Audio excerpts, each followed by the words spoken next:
Muy buenas tardes, tengan todas y todos bienvenidos a la Feria Internacional del Libro de Venezuela, capítulo Zulia. En esta oportunidad vamos a presentar el libro La mujer indígena y la colonización de la erótica en la América Latina, de la profesora Carmen Borges. La profesora Carmen Borges nace en el estado Zulia, es licenciada en Filosofía, egresada de la Universidad del Zulia. Más tarde cursó estudios superiores en la Universidad de Michigan, en los Estados Unidos, donde obtuvo su maestría en Filosofía. Asimismo, terminó los estudios de doctorado en Historia en la Universidad de la Sorbona, obteniendo el máximo mérito. Ha sido profesora emérita titular de la Universidad del Zulia, siendo también profesora visitante en las universidades de Cuba y El Salvador. Más tarde ocupó el cargo de directora de la Escuela de Filosofía de la Universidad del Zulia. Coordinó el programa de maestría en Filosofía en la misma universidad. Formó parte de la Comisión Presidencial para la conmemoración del Bicentenario de la Expedición Revolucionaria de Francisco de Miranda. Desde el 2011, durante 4 años, fue diputada a la Asamblea Nacional. Actualmente se desempeña como coordinadora de la Red de Intelectuales y Artistas en Defensa de la Humanidad. Ya no, estuvo allí. Ha publicado varios libros en el campo de la filosofía y la historia, igualmente varios artículos en el ámbito académico. Su libro, Francisco de Miranda, precursor de las independencias de América Latina, ha sido traducido a varios idiomas y cuenta con 8 ediciones en español. Profesora, bienvenida, bienvenidas y bienvenidos todos ustedes. Estemos pendientes de lo que ocurra en esta Filben. Buenas tardes. Yo soy Gladys Ortega, coordinadora editorial de Monte Ávila, el sello que publica este libro hoy. Para nosotros es un honor que la profesora Carmen Borges forme parte de nuestro catálogo editorial por todos los méritos que esto implica. También es importante resaltar el esfuerzo que hace el gobierno bolivariano para la difusión y la promoción del libro y la lectura, porque estos libros, una parte es todo un compromiso y es todo un trabajo que hace un equipo para lograr el resultado final, que es este libro, que está en acceso al público de una forma subsidiada para que llegue al pueblo. Bueno, vamos a escuchar el análisis de la lectura del libro y también es importante resaltar que están a la venta en los puestos de las librerías del sur. No tengo el precio actualizado. Pero es muy económico porque son libros subsidiados. Prácticamente el precio es el precio de producción del libro, porque esa es la finalidad, la finalidad total que tenemos como editorial, como plataforma del libro del Ministerio de la Cultura, es que llegue el libro al pueblo. Bueno, muchas gracias. Y como yo sigo temiéndole al COVID, le voy a echar alcohol al micrófono. Uso mascarilla, ahorita no la cargo, uso mascarilla todos los días. No, además tenemos un amigo, Quintino, que trabaja aquí, que está en cuidados intensivos, allá salió cuidados intensivos en el Hospital Coromoto. Ayer salió, pero sigue con visitas restringidas. Le dio COVID, un infarto, se le líquido en el pulmón, todo eso producto de ese COVID. O sea, que el COVID sigue matando. Espero que Quintino ya se salve, yo creo que ya se va a salvar. Pero hay que tener cuidado con el COVID, de verdad. O sea, andamos muy libremente y yo le tengo miedo. Bueno, mire, este libro que se llama La mujer indígena y la colonización de la erótica en América Latina. Este libro es un ensayo largo, vamos a decir, que se publicó en Argentina en el año 2000, hace como unos 10 años, o sea, pero se publicó en Mendoza, en Argentina, en una revista muy buena de allá, pero en el momento no despertó, en Argentina no despertó ningún interés. también por la manera como se ha conformado la población argentina, que son, más que todo, son muchos europeos que han ido viniendo en sucesivas viajes en barco, pues dice que todos, ¿cómo se llama? Que la humanidad desciende del mono, pero que los argentinos descienden del barco. Es un chiste que ellos mismos echan, porque fueron oleadas de italianos, de españoles, de alemanes, etcétera, que fueron llegando a Argentina. Entonces allí la cuestión indígena no está presente en las discusiones en las universidades. Primero, porque los exterminaron durante la colonización, y luego, a comienzos del siglo, fines del siglo XIX, comienzos del XX, hubo una cacería de los indígenas de la Patagonia por parte de blancos europeos que se habían establecido en Argentina y a quienes les molestaba la presencia de esa indígena. Entonces, hay escenas además muy crueles de eso.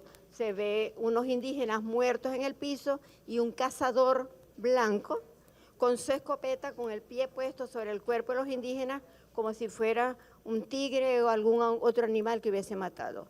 Es una fotografía terrible que ha dado la vuelta al mundo, todas esas cosas. Pero entonces allá la cuestión indígena no los toca, ellos no son sensibles a eso, para ellos no existen los indígenas, a pesar de que todavía hay alguna presencia mapuche en el norte, en los límites con Chile, pero no les da importancia. Entonces luego, aquí en Venezuela, la derecha española, sobre todo ese partido Vox, empezó a rescatar la leyenda dorada de la conquista y de la colonización, y otra vez a presentarse ellos como los grandes benefactores de la América Latina. Y en este sentido, entonces empiezan a hablar, otra vez vienen a recordarnos que ellos nos habían dado una lengua, una cultura y una religión. Con esto, ¿qué quieren decir? Primero, aparte de decirlo, cuando tú asumes o dices que le das a un grupo humano una lengua, una cultura y una religión, estás suponiendo que ese grupo no tiene ni lengua, ni cultura, ni religión, porque tú se la estás dando. Con ellos están afirmándose en su papel de constructores de esta América, de que la América nació ex nihilo, de una decisión real en fines del siglo XV, y que los que habitábamos aquí eran seres inferiores, casi salvajes, y lo vemos en las descripciones que hacen los cronistas de Indias en el momento, y sobre todo los que dibujaban o ilustraban con imágenes lo que esos cronistas decían. Por ejemplo, el caso de Teodoro de Brie, que es el que hace las más famosas reproducciones en dibujo de cómo eran esos procesos de acercamiento entre los españoles y estos indígenas. Para Teodoro de Brie, todos los indígenas, que además resultaron totalizados con el término indio, porque cuando ellos comienzan a relatar lo que están viendo, utilizan el término indio. Todos sabemos que porque Colón creía que había llegado a la India, y entonces empieza a hablar de indio. Pero con ese término logró totalizar a todas las culturas originarias que aquí habitaban bajo ese solo concepto, indio, y que era un indio, un ser semisalvaje que habitaba desnudo y que vivía de la caza, la pesca y la recolección de los frutos silvestres, como nos los enseñaron a muchos de nosotros en la escuela primaria. Es decir, que hasta nosotros compramos esa imagen de que todas las culturas indígenas eran semisalvajes y que ninguno de ellos tenía noción de cómo se vivía civilizadamente. Entonces, la derecha española comienza de nuevo con esto. Y ante ello, pues la única manera de desmontar eso es, bueno, investigando, poniendo de relieve la verdad de América Latina o de la América nuestra o de estas tierras que van a ser bautizadas como América. Entonces, esta tesis de la leyenda dorada, de que ellos nos vienen a civilizar, de que ellos nos dan una lengua, que nos dan una cultura, que nos dan una religión, va a ir aparejada con la tesis contraria, de que los que habitaban aquí, estos millones de seres humanos que habitaban este territorio, pues carecían de esas cualidades intelectuales, entre las cuales estaba esto de pensar en una relación con lo trascendente, de poder tener un lenguaje fluido, de desarrollar culturas válidas, etc. Es decir, que la leyenda dorada requiere para su aceptación que hacer del otro lo contrario de esa leyenda dorada. Y la van a imponer sobre la muerte de millones y millones de seres humanos, porque se considera que aquí habitaban entre 80 y 90 millones de seres desde el norte del continente hasta el sur, y es de suponer entonces que ninguno de esos millones de seres humanos tenía ni lengua, ni cultura, ni religión, cuando los españoles, por supuesto, se ven obligados a dársela. Entonces, esa leyenda dorada lleva como contraparte que nosotros aceptemos nuestra inferioridad antropológica, nuestra inferioridad ontológica, que nosotros nos neguemos a nosotros mismos para agradecerles con todas las reverencias del mundo el hecho de que ellos nos den una lengua que por fin nos permite comunicarnos, o que nos den una religión, etc. Entonces, necesitamos entonces desmontar esa leyenda dorada. Necesitamos mostrar la verdad de lo que ocurre aquí cuando a Colón se le ocurre llegar en 1492 y llamar a las cosas por su nombre. Eso no fue ni en Encuentro de Dos Mundos ni nada por el estilo. Eso fue una invasión. Entonces, es cuestión también de que en las escuelas se comience a hablar de la invasión española en nuestra América.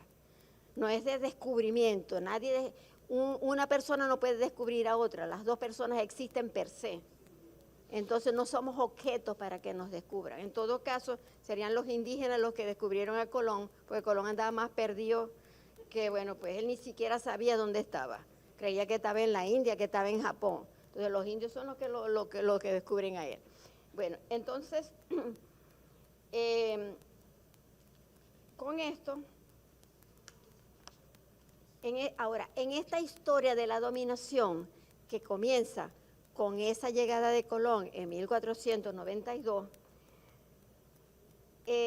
va a haber una víctima fundamental en eso, que va a ser la mujer indígena, la cual va a ser despreciada no solamente como mujer, sino también como indígena. Va a sufrir de una doble opresión. Solo en contadas ocasiones esta mujer indígena ha sido considerada por la tradición histórica occidental como objeto valioso de estudio. Incluso hay una escritora muy conocida, se llama Pilar Alberti, que hizo un estudio en el Archivo de Indias para ver en cuántos registros bibliográficos se tocaba a la mujer indígena. Y resulta que de los cientos y cientos y cientos y miles de artículos que están en las revistas de India, solamente sobre la mujer existían unos 700 artículos sobre la mujer en general. Y sobre la mujer indígena solamente había como 14, 15. Es decir, ha sido un objeto despreciado por los investigadores europeos, etc. Ahora, y si a esto agregamos que esta leyenda se construye sobre la dicotomía civilización-barbarie y no se explica esto como un encuentro o encontronazo, más bien dicho, entre un enfrentamiento entre culturas igualmente válidas, entonces no resulta por ello extraño que el abordaje de esa mujer indígena sea asimilado a la de un ser demoníaco, a un ser abyecto, a un ser demonista, etc.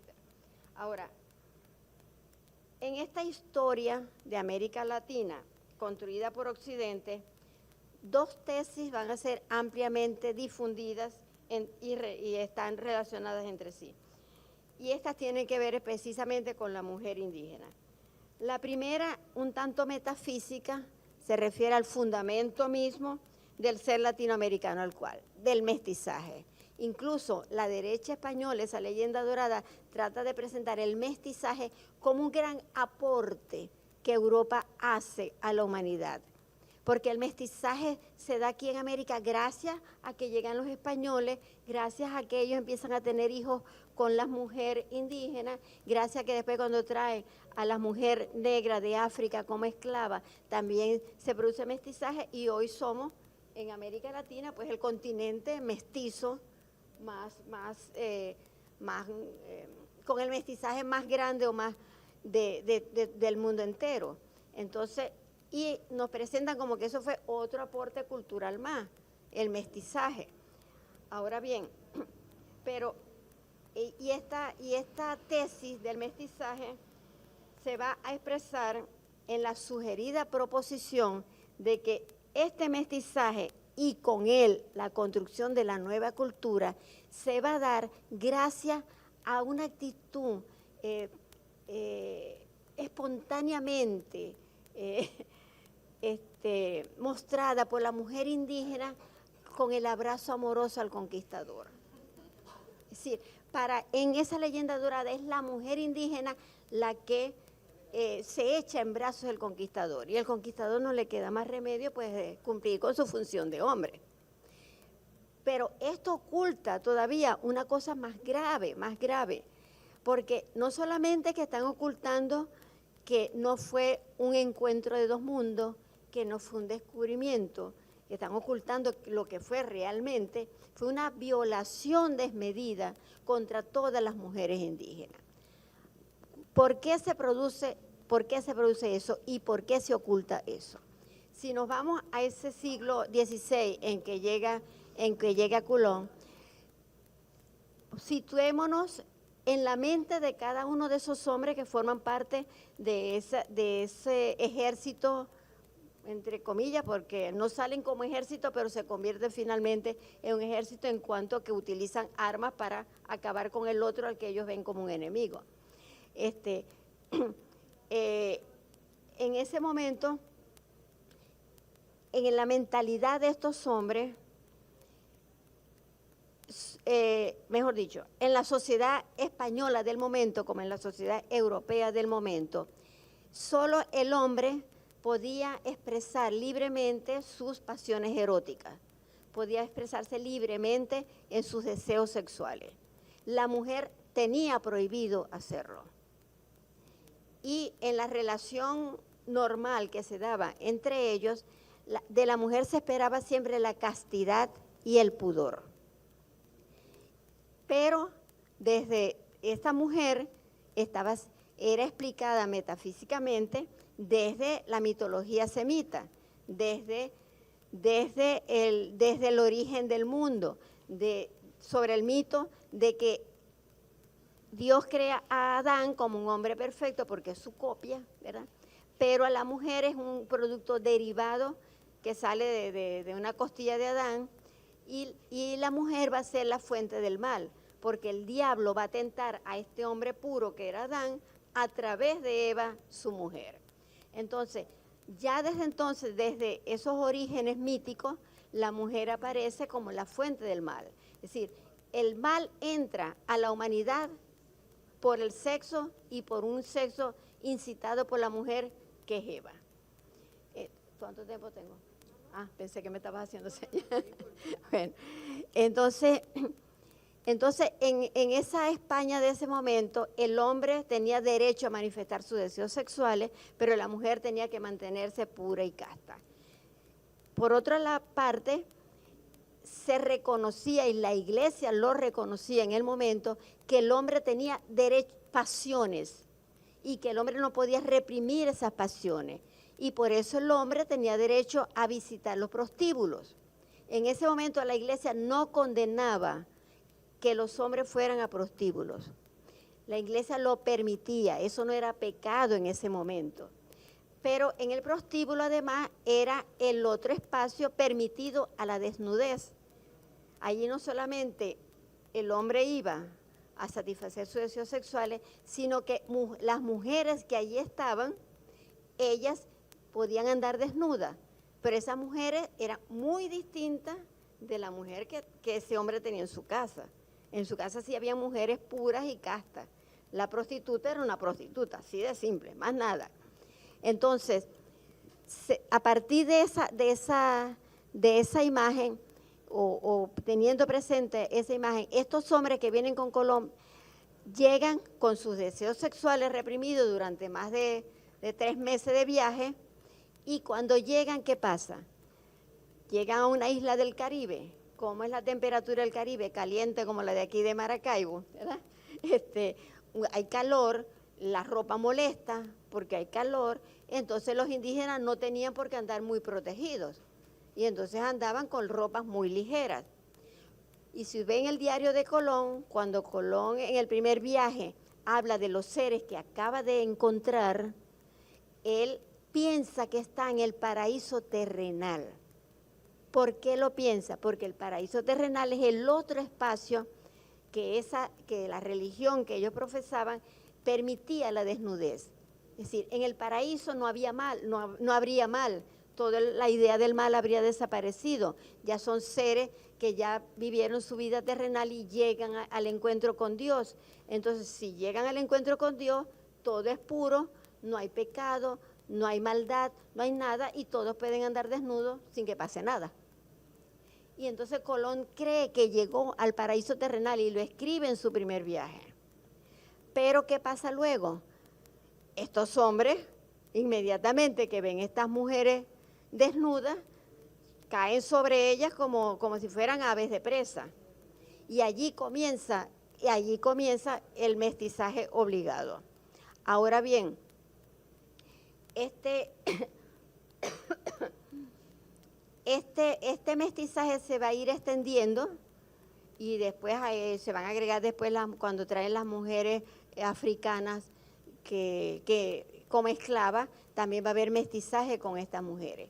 Pero estos hijos que están naciendo de allí no son considerados herederos de este blanco español.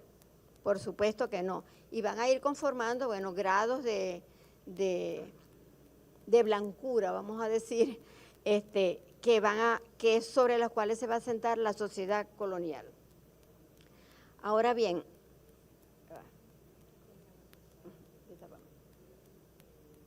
perdón.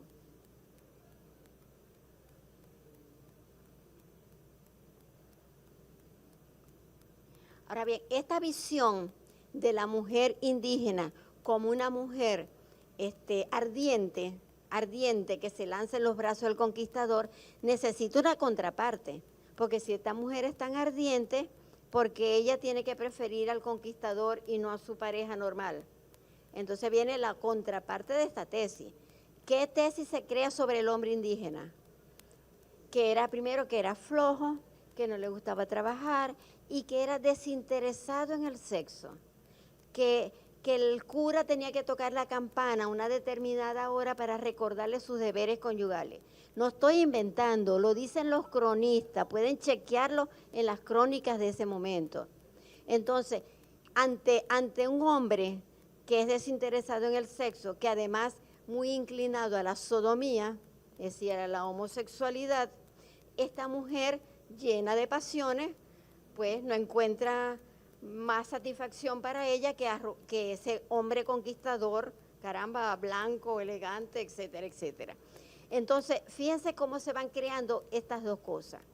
¿Esto qué produce? Primero, una minusvalorización del hombre indígena, por una parte. Un hombre que es presentado además como vago, como borracho, como sodomita, etcétera. No explican, por supuesto, cómo es entonces que había 90 millones de personas que habitaban América si el hombre era así. Pero bueno, eso parece que es un dato menor para ellos. En todo caso, presentado es así, esta mujer la violación que se produce entonces consigue su justificación perfecta. No es que el macho conquistador se lanza sobre las mujeres, no, fueron las mujeres las que se lanzaron sobre él. Con ello, la moral del conquistador queda también limpia, pues, porque ellos no iban a hacer una cosa como esa a menos que la mujer lo prefiriera. De esta manera, entonces, vemos entonces cómo esa violencia sexual se extiende sobre todas las mujeres del momento. Hay grabado, en el libro hay grabado, no pudieron salir en color por razones monetarias, están en blanco y negro y más pequeñas, pero ahí van a ver grabados que hablan por sí solos. Los grabados de Teodoro de Brie, por ejemplo, y hay otros más que explican cómo era la vida en esas comunidades originarias. Y en eso, y allí se ve cómo, por ejemplo, hay una en que aparece Colón recibiendo una indígena muy bella, un cuerpo escultural, que los indígenas de esa isla le están regalando. Y Colón, pues, tendiendo la mano para agarrar su india, pues. Entonces, todo eso conforma una explicación que justifica esa leyenda dorada de la conquista. Ellos se exculpan a sí mismos. La culpable es la mujer, el macho conquistador no hace nada que no sea complacer a estas mujeres. El hombre indígena puede ser sustituido, puede ser mandado a perrear, como lo hacen Balboa en un momento dado. Los perros eran entrenados para que mataran a los indígenas a mordiscos, es decir, porque ese indígena no valía nada, no era ni siquiera un hombre que satisfacía a las mujeres, era un vago, era sodomita, etc. Los crímenes más grandes van a ser justificados a partir de esto. Pero, ¿era esta la forma de relacionamiento amoroso entre las poblaciones indígenas ellas mismas? ¿Era así como se trataban hombre y mujer indígena antes de que aparecieran estos invasores? Entonces ahí hacemos también una investigación sobre textos de la época.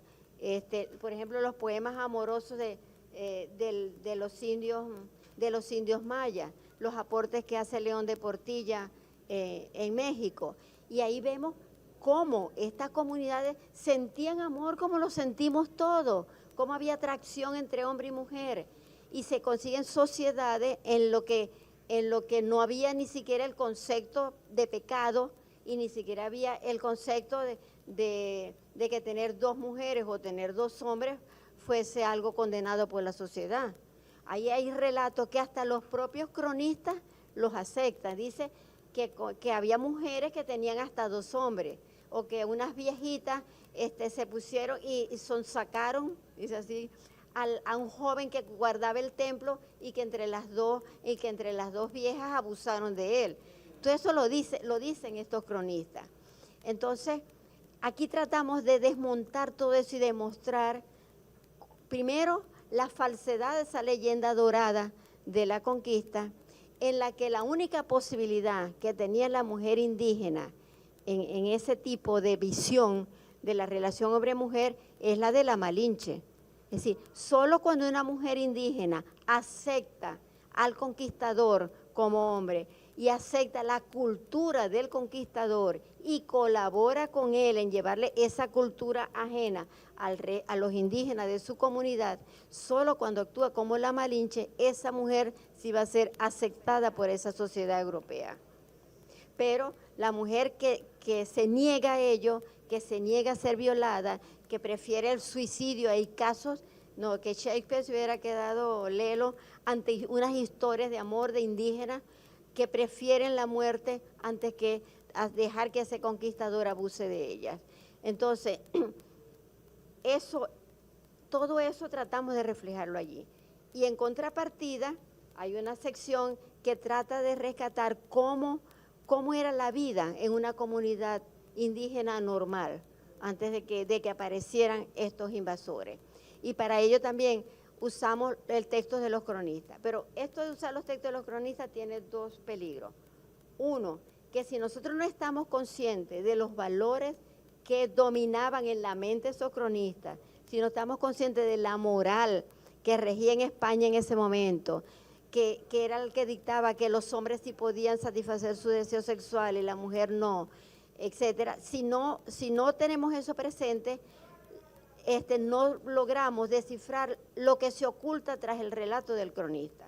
A veces más bien llegamos mejor a la verdad negando lo que el cronista está afirmando. Porque el cronista se deja, no puede, ¿cómo se va a separar él de los fantasmas sexuales que la religión le ha sembrado en la mente? ¿Cómo se va a separar él del concepto de la mujer que tiene que ser virtuosa y pura, etcétera? Cuando en la propia Europa la mujer siempre necesitaba, por muy casta que ella se presentara, siempre era sospechosa de caer en la tentación. Y por eso necesitaba siempre una figura masculina que la estuviera vigilando, que la estuviera frenando. Y por eso una mujer, primero era el papá, el padre, el que la vigilaba. Y en lo que ya tenía 14, 15 años, a buscarle un marido para que también la siguiera vigilando. Porque la mujer siempre llevaba el mal en su propia alma. Y si no se casaba, entonces en un convento, para que no anduviera tentando hombres por la calle. Así, esa era la mentalidad, a pura y simple, así era. Entonces, a través de sus mitos de origen, como por ejemplo el Popol Vuh, que a diferencia de la mitología semita, no identifica el principio creador como masculino, sino que es como una pareja creadora,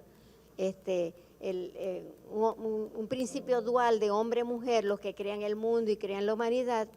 Entonces, en ese sentido, es sobre eso se construye una visión completamente distinta de esta que traen los conquistadores. Entonces ahí vemos el Popol Vuh que nos ilustra sobre la mitología, sobre la relación con lo trascendente, cómo veían ellos la religión, cómo veían la creación, cómo aparecen los humanos, cómo aparecen los animales, etcétera, porque todos los pueblos se tienen que trazar mitos de origen, evidentemente, sobre todo en los comienzos de la historia humana. Entonces también ellos tenían sus propios mitos de origen, que no coincidían, por supuesto, con los establecidos por la cristiandad. Y allí vemos, por imágenes de los propios cronistas, se ve cómo educaban a los niños. Ahí el propio Bernardino de Sahagún muestra cómo había especies de escuelas para niños y niñas. Hay testimonios de cómo los padres le explicaban al niño las relaciones con las mujeres y le dice, mira, tienes que cuidarla porque una mujer no se puede maltratar. Una cosa bella que ahorita los movimientos femeninos están propiciando algo como eso, y ya lo tenían los aztecas y tenían los mayas, ese tipo de relación de hombre y mujer. Entonces, a esta leyenda dorada de la conquista, que se basa en el principio civilización-barbarie, donde los bárbaros, por supuesto, no somos nosotros, a partir se me fue la idea. Entonces, a partir de ese principio de civilización barbarie, nosotros tenemos que contrarrestarle la visión que sale de los pocos que quedó de la civilización maya, de lo que se ha ido interpretando de los códices mayas, que por cierto en estos días, no hace mucho, se cumplió un aniversario de la muerte del ruso que logró descifrar el maya, etcétera. Entonces, ahí podemos ir contrastando los mitos cristianos, que se basan en eso, civilización, barbarie, y los mitos aborigen, que todos éramos iguales, que cambiaba, por supuesto, de un grupo a otro. En algunos casos la poligamia era aprobada y la poliandria también, y en otros casos sí era condenado la infidelidad tanto de hombre como de mujer. Pero se nota muchísimo más la igualdad entre los sexos en las comunidades originarias que la que impone la civilización, entre comillas, ellos se dicen civilización, pero se ve que no eran tales, occidental sobre nuestros indígenas. Entonces, pues, de esto se trata este libro. pienso que les va a gustar mucho, porque ahí hay cosas que a uno no se le había ocurrido pensarlo por sí mismo. Pero cuando tú comienzas a ver los relatos de los cronistas, a compararlos con la realidad, o a contrastar un cronista con otro, y a veces los cronistas hay que leerlos en sentido invertido, es decir, si ellos te afirman algo, entonces más bien hay que tomarlo como que es una negación, porque él está guiado también por sus propios fantasmas. Es la época de Fray Luis de León, de todos estos moralistas cristianos que escribían libros que todos estaban obligados a leer y a practicar. Entonces, por eso lo llamamos la colonización de la erótica, porque la colonización no fue solo cultural, no fue solo de enseñarnos a vivir en ciudades estilo europeo, o no fue solo a maneras de vestirnos estilo europeo, fue solo a manera de pensar y de sentir incluso las pasiones más íntimas del ser humano, como las veían los Europa. Y quien ayude en eso, sobre todo, que va a jugar un papel terrible en esto, va a ser la religión católica y particularmente la Inquisición. La Inquisición va incluso a cambiar hasta los propios patrones de relacionamiento familiar de las comunidades indígenas. Entonces, hubo otro mundo más justo, otro mundo más igual, otro mundo de mejores relaciones entre hombre y mujer, a las que luego esta civilización occidental nos implantó y que todavía sigue rigiéndonos hasta en el inconsciente colectivo. Entonces, ahí está ese libro, léanlo y discútanlo. Yo creo que les va a interesar mucho y van a descubrir cosas, como me pasó a mí cuando empecé a hacerlo, a descubrir cosas que ni siquiera por mi mente pasaban, porque a uno le enseñaron que los indígenas visten de guayuco y viven de la caza, la pesca y la recolección de frutos silvestres. Y con eso se negaba de un plano toda la riqueza cultural de los pueblos que habitaban ese territorio. Todo pueblo es una posibilidad humana de realización. Y nada le daba a los europeos esa cualidad en exclusiva. Entonces, los invito también a seguir investigando, a seguir leyendo los códices mayas, las leyendas también de los incas, de los aztecas, los modos de vivir. Hay mucha bibliografía sobre ello, y de leer además como en negativo lo que afirman los cronistas. Si ellos te están diciendo que eso es malo, es porque eso era bueno en la cultura originaria. Bueno, lo dejo hasta allí y si quieren preguntar, dele. Bueno, gracias.